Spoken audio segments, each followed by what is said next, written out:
My great-grandfather Richard, he laid the framework for all this stuff back in the 1930s already. Safe, efficient, easy to operate. Those are all philosophies that my dad, my grandpa, and my great-grandfather had to really build the framework of the business. A lot of times when we tell people that we manufacture wood shims, their response is, "What else do you make?" And we say, "That's it." The Nelson brand, it means something. It's been around 60 years. So our products can be found in the largest retailers, but also every ma and pa lumberyard across the nation. Well, at Hibbing Fab, we're, for the most part, making airplane parts. Things we make may not be sexy and things that you see on the outside of the aircraft, but they're certainly important on the inside. Our original founders in 1985, they wanted to diversify, create manufacturing jobs that did something that wasn't going to be tied to a commodity.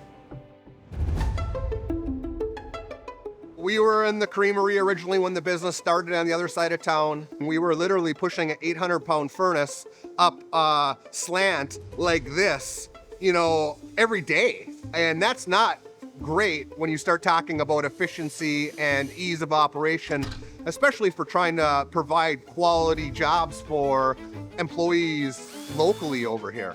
Eventually, as we grew and established, we then realized that the amount of basswood that we were consuming was greater than what our local vendors could supply. The only way to really control our destiny on this is to look at starting a sawmill. Huge undertaking. We did not have any prior experience. When we bought the company, we had a lot of equipment that was beyond its useful life, so we had to make some investment. And with that comes stress and some sleepless nights. Steve Peterson at the time was with the IRRR. He started a conversation with my dad about potentially getting a building over here, a new building, staying in tower, building it to our spec for us to, develop our business in town, because he knew that he didn't want to lose this kind of manufacturing in a town that desperately needed something like that. The IRRB stepped up and they were able to provide funding to not only do that sawmill, but we quickly found, because we were new to the sawmill industry, that we didn't have all the equipment we needed. So we actually did another loan with them the following year. That happened in 2023. We made our largest capital purchase in our history. We bought a combination punching and laser cutting machine that helps us cut out the flat sheet metal parts that we make. When we were making the decision to buy that, we immediately went to the IRRB. We can get a participation loan with Iron Range Resources that can nearly cut that effective interest rate in half when partnered with another local lender. That's huge. And when I look back, we've done 8 loans now with the IRRR. Instead of driving down the road in first gear, we got to shift to third gear, and then we got to shift to fifth gear.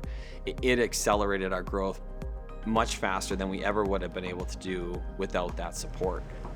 To my knowledge, every piece of capital equipment that we have bought has been in partnership with Iron Range Resources. It's a very intimate relationship. They know who we are, they know what we do. It makes it just painless. This whole facility has changed. We've moved everything around this place over here to optimize our production, and we're going in the right direction with that.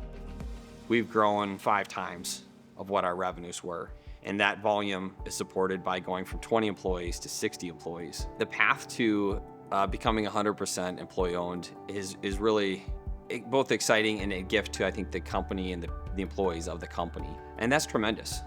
Our mission now is to create technical jobs on the Iron Range, growing technology, growing capability in a beautiful location like northern Minnesota.